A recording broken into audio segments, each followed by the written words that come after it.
Guys, have a good day. Ganito lang ako pag walang pa-dinner. Ang mga kinakain ko lang ay steam kamote. Yan po yung merienda ko kahapon. In-steam ko lang yan, yung isang kamote. Yan, tapos nagtimpla ako ng tea. Yan lang.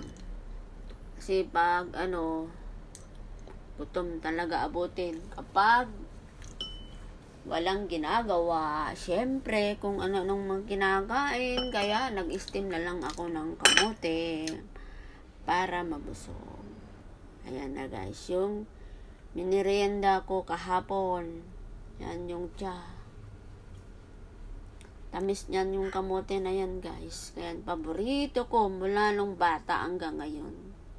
Pag panahon ng kamote, pag mura ay bumibili talaga ako. Pag mura lang guys, pag mahal, di naman ako bumibili. Kasi yan, napakamura lang yan guys, yung kamote na yan. Ni-steam ko ng 8 minutes. Kasi maninipis lang yung pinaghiwa-hiwa ko. Ayaw ko kasi yung prito kasi mantika. Gusto ko lang yung in-steam para to avoid oily foods. So yan na guys, ang cup ko. Yan yung kinakain natin. Ay busog-lusog na naman si Isa kahapon sa pagmimerienda ng kamote or sweet potato sa English. Ayan, yummy yummy in my tummy.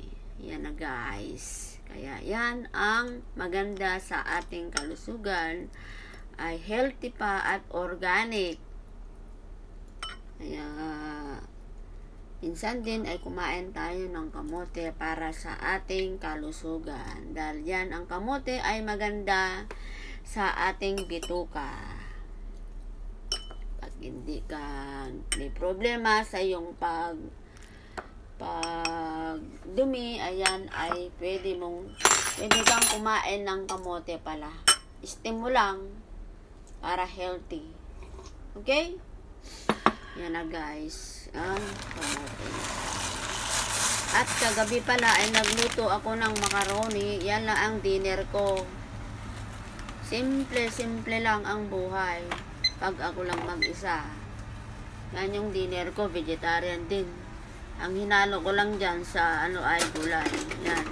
Yung choy sam ay hinihiwa ko ng maliliit para okay siyang kainin. Dahil may problema ko sa ngipin, para madaling manguya-nguya. Yan, ilagay na natin mamaya sa macaroni pag malapit nang maluto. Kasi yung ay inurasan ko yung niluto kong macaroni. Around 8 to 9 minutes lang to boil. Yan, malambot na siya. Ang ingredients ng macaroni. Konti lang ang nilagay kong powder kasi ayaw ko ng maalat. Yan. 4 piraso lang pero hinihiwa ko yung mga choy sam na yan. Choy sam na yan guys ay big choy sam pero matamis siya. Yan, nilagay na natin dahil malambot na yung macaroni.